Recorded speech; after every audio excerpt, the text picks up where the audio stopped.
Hello मित्रांनो, आज आपण मराठी आंतरभारती इयत्ता 9वी या पाठ्यपुस्तकातून पाठ क्रमांक 3 पाळण्यातले पाय हे पाहणार आहोत.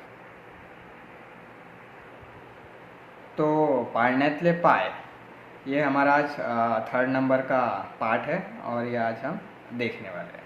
ठीक है, तो सबसे पहले देखते हैं इस पाठ के शीर्षक का अर्थ. शीर्षक यानी कि नाम. हम इस पाठ के नाम का अर्थ देखते हैं. तो देखो, पाळणा यानी कि झूला और पाय यानी कि पाव यानी कि पैर. तो पाळण्यातले पाय इसका मतलब क्या होता? तो देखो, मराठी की एक कहावत है, मुलाचे पाय पाळण्यात दिसतात. इसका मतलब बच्चे के पाँव पालने में ही दिखते हैं या बच्चे के पैर झूले में ही दिखते हैं. तो बच्चों के पैर झूले में क्यों दिखते हैं? इसका मतलब ये हुआ कि बच्चा आगे चल के क्या करेगा, क्या उसकी आदत होंगी, वो कैसा निकलेगा, क्या बनेगा, ये हमें पहले ही पता लग जाता है. यानी कि जब वो बच्चा छोटा होता है तभी हम अंदाज़ा लगा लेते हैं कि बच्चा आगे चल के क्या करेगा. जब वो बच्चा झूले में ही रहता है, यानी कि जब बच्चा बहुत छोटा होता है तो उसके बचपन में ही उसकी आदतें पता चल जाती है हमें. उसकी करतूतें, उसके कारनामे देखकर ही हम पता लगा लेते हैं कि नहीं यार, ये बच्चा आगे चल के कुछ दमदार चीज़ करेगा.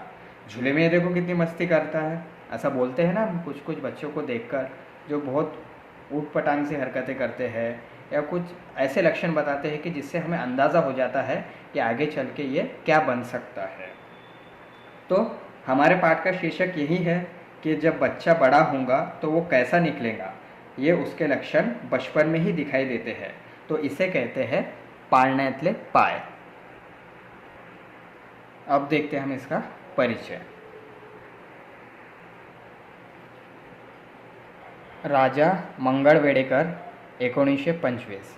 तो हमारे पाठ के लेखक है राजा मंगळ वेडेकर और उनका जन्म 1925 में हुआ था. 1925 में उनकी पैदाइश है. बाल साहित्यकार, चरित्रकार, कवि. तो ये राजा मंगळ वेडेकर हमारे पाठ के लेखक बाल साहित्यकार भी है, चरित्रकार भी है और कवि भी है. अब बाल साहित्यकार का मतलब क्या, वो देखते हैं. बाल साहित्यकार का मतलब होता है कि बच्चों का साहित्य. साहित्य का आसान भाषा में अगर समझना है तो साहित्य को आसान भाषा में बोलेंगे, साहित्य समाज का एक आईना है जिसमें हम समाज को देखते हैं. मतलब कि ये इंसान के जीवन की तस्वीर है जिसमें समाज में बीती हुई असली घटना, असली चीज़ों का वर्णन किया होता है, यानी कि जिक्र किया होता है. घटना यानी कि तकरीर, यानी कि जो भी चीज़ें समाज में होती है वो सब घटना बोलते हैं उसे हम. तो साहित्य हमें राह दिखाने का काम करता है. साहित्य में ऐसी बातें कही जाती है जिससे हम सीख सके. तो साहित्य का अपने जीवन में क्या महत्व है, यानी कि इस साहित्य का हमारे जीवन में क्या अहमियत रहता है. तो ज़िंदगी में एक ऐसा मुकाम आता है जब हमारी चुप्पी कुछ बयां ना कर पाए, यानी कि हमारी ज़बान बंद हो जाए, हम कुछ बोल ही ना पाए. हमारा दिल तो बहुत कर रहा है कि हम कुछ बोले, पर ऐसा टाइम आ जाता है कि हम कुछ बोल नहीं पाते या इजहार कर नहीं पाते कुछ चीज़ों का. तो तब कलम और कोरा कागज़ के सहारे जो भी कुछ लिखा जाता है तो उस इजहार को, उस लिखे गए चीज़ को हम साहित्य कहेंगे. तो और साहित्य शब्द का अर्थ होता है, इसमें दो शब्द है, एक है सा और दूसरा है हित. तो सा का अर्थ होता है सारा और हित का अर्थ होता है कि अधिकार के रक्षण, यानी कि हुकूकों की हिफाजत. तो हम जो कुछ भी लिखते हैं, हम कलम और कागज़ के सहारे जो कुछ भी लिखते हैं वो सारा साहित्य में जाता है. तो ये जो साहित्य है हमारी लिखी हुई बातों की हिफाजत करता है, हमारे अधिकारों की रक्षा करता है. तो उसे हम कहेंगे साहित्य. चरित्रकार. तो चरित्रकार किसे कहेंगे? किसी की जीवनी लिखने वाला व्यक्ति, यानी कि किसी इंसान के ज़िंदगी की कहानी लिखने वाला व्यक्ति. एक उदाहरण देता हूँ. आप सभी ने महेंद्र सिंह धोनी फिल्म देखी होंगी. तो वो क्या है, वो एक बायोपिक है, यानी कि चरित्र कथा ही है वो. तो राजा मंगळ वेडेकर हमारे पाठ के लेखक ये चरित्र कथाएं भी लिखते थे. आगे है कवि, यानी कि ये कविताएं भी लिखते थे, ये कवि भी है। गम्मत जम्मत, चॉकलेटचा बंगला, अगड बगड, अगडम बगडम, बाळांसाठी गाणीच गाणी, आभाळ मित्र भाग 1 भाग 2, तेनालीरामाच्या चातुर्य कथा इत्यादि पुस्तकें, यानी कि ये सारे किताबें उन्होंने लिखी है। और ये तेनालीराम के चातुर्य कथा, जैसे अकबर और बीरबल की कहानियाँ होती है, वैसे ही तेनालीराम की भी ऐसी कहानियाँ होती है, तो ये किताबें भी उन्होंने लिखी है। हरवलेले आभाळ, झाडांची गाणी, झाडांच्या गोष्टी हे ललित निबंध ही प्रसिद्ध। ललित निबंध यानी अपनी आत्मा की आवाज़ दूसरों तक पहुंचाने की कोशिश ही ललित निबंध है। यानी आत्मा यानी कि रूह, अपनी रूह की आवाज़ दूसरों तक पहुंचाने की कोशिश, यानी जो हम लिखते हैं उसे ललित निबंध बोलते हैं। और ये ललित निबंध लिखने के लिए शब्दों का और भाषाओं का, यानी कि शब्द यानी कि अल्फाजों का और भाषाओं का मुनासिब यानी जुड़ना ज़रूरी है। यानी ये दोनों अच्छे से जुड़ेंगे तब ललित निबंध लिखा जाता है। और इस निबंध को बड़ी ही एकाग्रता से लिखना होता है, यानी कि बहुत तवज्जो दे के लिखना पड़ता है, बहुत ध्यान से लिखना पड़ता है। और इसे लिखने के लिए शब्दों की महारत होना ज़रूरी है, तो उसे कहेंगे ललित निबंध। न्यूटनच्या बालपणातील चौकसपणाची चुणूक दाखवणारे अनेक प्रसंग प्रस्तुत पाठात वर्णन केले आहे। तो न्यूटन के बारे में आप सभी ने कहीं ना कहीं तो सुना होगा। सर आइजैक न्यूटन बहुत बड़े साइंटिस्ट थे, दुनिया के महान साइंटिस्ट में से एक माने जाते हैं। उनके बारे में एक कहानी हम बचपन से ही सुनते आ रहे हैं। एक दिन न्यूटन एक सेब के पेड़ के नीचे बैठे थे, तो एक सेब टूटकर उनके सर पर आ गिरा। तभी उन्होंने सोचा, ये सेब नीचे ही क्यों गिर आया, इधर उधर या ऊपर क्यों नहीं गया, और ये चीज़ों को धरती यानी कि ज़मीन पर ही गिरना होता है, तो चांद क्यों नहीं गिरता। तब न्यूटन ने सोचा, ज़रूर धरती में कोई ताकत है, कोई फोर्स है, यानी ताकत यानी कि फोर्स, जो चीज़ों को अपनी ओर खींचता है, आकर्षित करता है। और यहीं से न्यूटन को ग्रेविटी का आइडिया आया। ग्रेविटी यानी कि गुरुत्वाकर्षण, यानी गुरुत्वाकर्षण का मतलब होता है यानी सब कुछ नीचे खींचने की ताकत, यानी कोई भी वस्तु ऊपर से गिरने पर सीधी पृथ्वी पर, सीधी ज़मीन की ओर आती है, उसे गुरुत्वाकर्षण बोलते हैं। तो इसके ऊपर न्यूटन ने बहुत खोज की, और अपनी इस खोज में न्यूटन ने क्या पाया कि हर एक कण दूसरे कण को अपनी ओर आकर्षित करता है, यानी कि हर एक ज़र्रा दूसरे ज़र्रे को अपनी ओर खींचता है। उनकी इस गुरुत्वाकर्षण के खोज को, यानी कि उन्होंने ये जो खोज किया है, उनके इस खोज को न्यूटन का गुरुत्वाकर्षण नियम यानी कि लॉ ऑफ न्यूटन बोलते हैं, जो हम साइंस में डिटेल में पढ़ते हैं। तो न्यूटन इतने बड़े साइंटिस्ट बनने से पहले बचपन में कैसे थे, यानी उनका बचपन में उनकी आदतें कैसी थी, ये हम इस पाठ में देखने वाले हैं। तो न्यूटनच्या बालपणातील चौकसपणाची चुणूक दाखवणारे अनेक प्रसंग प्रस्तुत पाठात वर्णन केले आहे।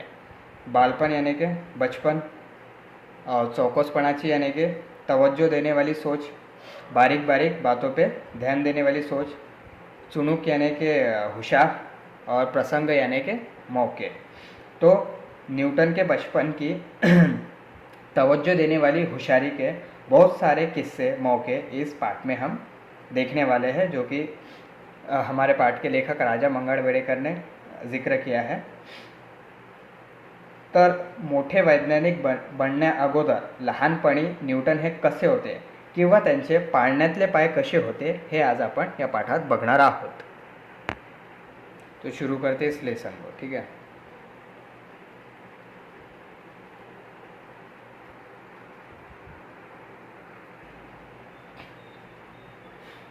एका नदीच्या काठी एक लहानसे घर होते।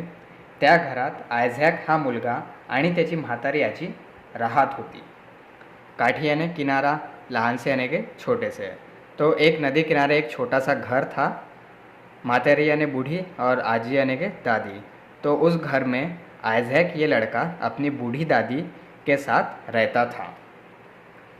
मुलगा मोटा चतुर आणि बोलका होता और ये लड़का बहुत ही हुशार और बातूनी था, बहुत बातें करने वाला था. तो दिवसभर आपल्या म्हाताऱ्या आजीला हेच का, तेच का, असेच का, तसेच का असे नाना प्रश्न विचारून भंडावून सोडी. और ये लड़का बहुत होशियार तो था ही, तो वो दिन भर अपने बूढ़ी दादी को यही क्यों, वो ही क्यों, ऐसा ही क्यों, वैसा ही क्यों, ऐसे अलग अलग प्रकार के सवाल पूछ के परेशान करके छोड़ता था.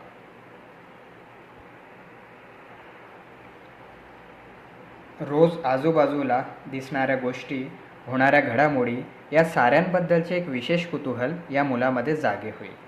रोज़ आसपास देखने वाली चीज़ें, होने वाली घटना, इन सब के बारे में एक विशेष यानी कि खुसूसी और कुतूहल यानी कि उत्सुकता. तो रोज़ आसपास दिखने वाली चीज़ें, होने वाली घटना, इन सब के बारे में एक खुसूसी उत्सुकता इस लड़के में यानी कि एक विशेष उत्सुकता इस लड़के में जाग जाती थी. म्हणूनच पाऊस पडू लागला की हा विचारी, आजी हे पाणी कुठून येते ग? और जब भी बारिश शुरू हो जाती ये पूछता, दादी ये पानी कहाँ से आता है? ऐसे अलग अलग टाइप के प्रश्न ये अपने दादी से पूछता था. जोरदार वाऱ्याने घराच्या खिडक्या वाजू लागल्या की हा विचारी, आजी वारा कुठं राहतो ग? जब हवा से घर के खिड़कियाँ ज़ोर से हिलने लगते थे तो ये अपने दादी से पूछता था, दादी ये हवा कहाँ रहती है? कुठं राहतो ग? यानी ये हवा कहाँ पे रहती है? नदीत टाकलेला कागदाचा कपटा, चिंधी, गवताची काडी पाण्याबरोबर चाललेली पाहिली की हा विचारी, आजी नदीच्या पाण्याबरोबर हे पदार्थ वाहत का जातात? देखो, नदी में डाला हुआ कागज़ का कोई टुकड़ा, कपटा यानी कि टुकड़ा, चिंदी यानी कि कपड़े का छोटा सा टुकड़ा और गवताची काड़ी यानी कि घास की एक लकड़ी, ये सभी कागज़ का टुकड़ा, चिंदी और घास की लकड़ी ये जब पानी के साथ बहते हुए जाती थी तो ये अपने दादी को पूछता, दादी ये पानी के साथ क्यों बहते हैं? ये सब चीज़ें पानी के साथ क्यों बहते हैं? म्हातारी आजी सांगता येईल तेवढे त्याला सांगे, पण कधी कधी तिलाही माहीत नसे. अशा वेळी ती तरी काय सांगणार त्याला? मग काहीतरी सांगून ती वेळ मारून नये, तर कधी गप्प बसून राहील. म्हातारी आजी सांगता येईल तेवढे त्याला सांगेल, पण कधी कधी तिलाही माहीत नसे. अशा वेळी ती तरी काय सांगणार त्याला? मग काहीतरी सांगून ती वेळ मारून नये, तर कधी गप्प बसून राहील. म्हातारी आजी सांगता येईल तेवढे त्याला सांगे, यानी कि बेचारी बूढ़ी दादी को जितना भी समझता था, वो जो भी आइजैक जो भी सवाल करता था उसके दादी को, ऐसे उटपटांग सवाल जो करता था वो, तो दादी को जितना समझता था उसका आंसर वो उसका उत्तर दे देती थी. पण कभी कभी तिलाही माहीत नसे. पर कभी कभी ये सारे सवालों के जवाब उसे भी पता नहीं होते थे. अशा वेळी तरी ती काय सांगणार त्याला? और ऐसे टाइम पर वो उसे क्या बोलती थी? जब उसे पता ही नहीं होता था तो ऐसे टाइम पे वो क्या बोलेंगी बिचारी दादी? मग काहीतरी सांगून ती वेळ मारून नाही, तर कधी गप्प बसून राही. तो कभी उसे वो कुछ बोलती थी और कभी वो उसे कुछ उसको जो भी सोचता था वो टाइम पे वो उसे बोल देती थी. तर कधी गप्प बसून राही, या फिर कभी वो खुद चुप बैठ जाती थी. पण या मुलाला मात्र चैन पडत नसे. पर फिर भी इस बच्चे को चैन नहीं मिलता. त्याच्या शंकेचे बरोबर उत्तर मिळाल्याशिवाय त्याला समाधान लाभत नसे. उसे उसके सवाल का सही जवाब हासिल किए बगैर सुकून नहीं मिलता था. त्यासाठी तो मग शेजाऱ्या पाजाऱ्यांकडे जाऊनही प्रश्न विचारत बसे. शेजाऱ्यां पाजाऱ्यांकडे यानी कि अड़ोस पड़ोस में. तो उसके लिए वो अड़ोस पड़ोसी के यहाँ जाके भी सवाल करता था. सोचो कितनी दिलचस्पी थी न्यूटन को बचपन से ही. कुदरत की छोटी छोटी बातों को भी कितने गहराई से जानने की कोशिश में लगा रहता. यानी कि पानी कहाँ से आता है, हवा कहाँ रहती है, पानी के साथ ये सब सारी चीज़ें क्यों बहती है, ऐसे कुदरत को से बारीक बारीक नज़र, ये कुदरत के ऐसे चीज़ों को बारीक नज़र से देखता था और उनको जानने की कोशिश करते रहता था.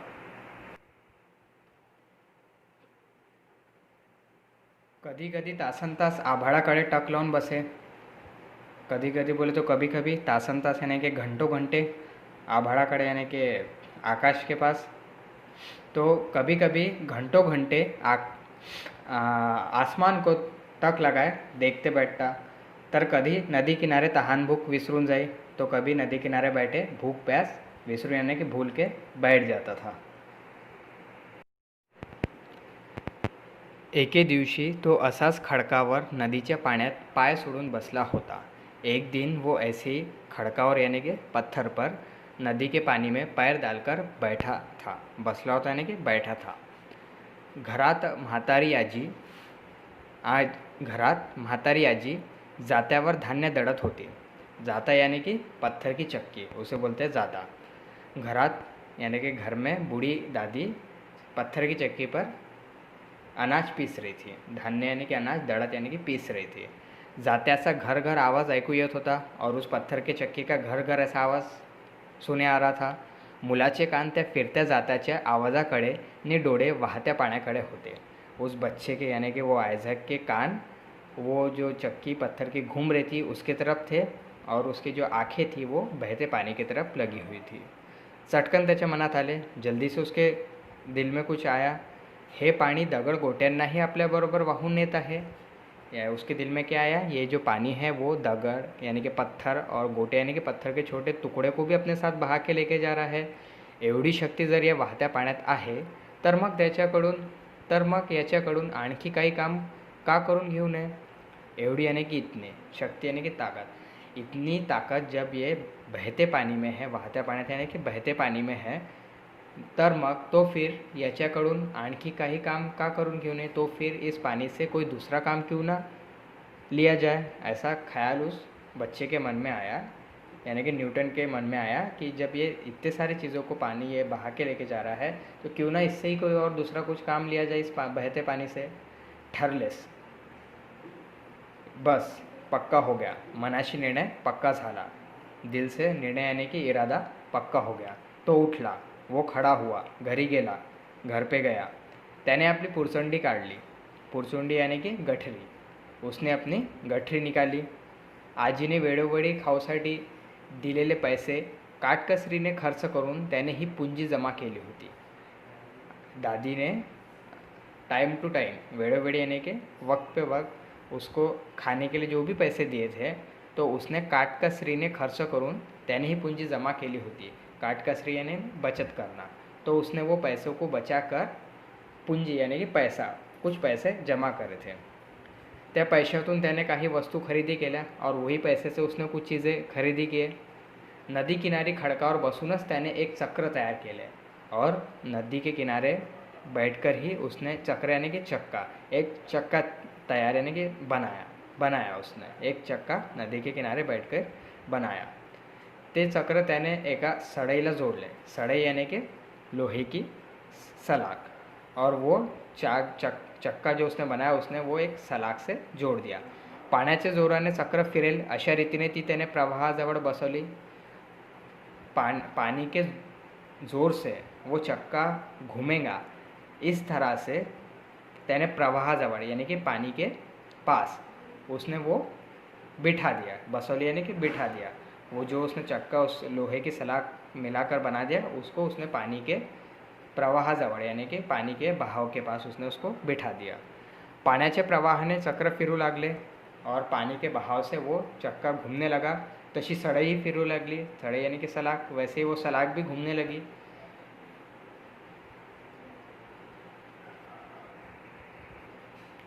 फिरते चक्र पाहून त्या मुलाला एवढा आनंद झाला की तो धावतच घरी आजीकडे गेला आणि म्हणाला, आजी आजी माझे फिरते चक्र पाहायला चल। वो घूमता हुआ चक्का देखकर इस बच्चे को इतनी खुशी हुई कि धावत यानी कि भाग कर वो घर पे गया और दादी को बोला, दादी दादी चलो, मैंने जो चक्का बनाया उसको देखने के लिए चलो। आजी त्याच्याबरोबर गेली, दादी भी उसके साथ चली जाती है। पण तेवढ्यात त्याचे मित्रांनी चक्र तोडून मोडून टाकले होते।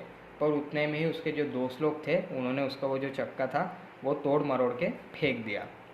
कारण तो एकटाच काहीतरी करत बसलेला पाहून ते त्याच्यावर चिडलेले होते। और उन्हें ऐसा क्यों किया उसके दोस्तों ने, क्योंकि वो उसके ऊपर गुस्सा थे, क्योंकि वो अकेला ही बैठता था और कुछ भी काम करते रहता था। ये देखकर उसके दोस्त उस पर गुस्सा हो गए, इसलिए उन्होंने उसका वो चक्का तोड़ दिया. तो राग त्यांनी असा काढला होता, यानी की वो गुस्सा वो उसका उन्होंने उसके दोस्तों ने ऐसा उस चक्के पर निकाल लिया. तिथे काहीच नाही हे पाहून आजीलाही मुलाचा राग आला और वहाँ पर कुछ भी नहीं दिखा तो उस दादी को भी उस आयझॅक का गुस्सा आ गया. त्याचे असले तऱ्हेवाईक बोलणे आणि वागणे तिलाही पसंत नव्हते.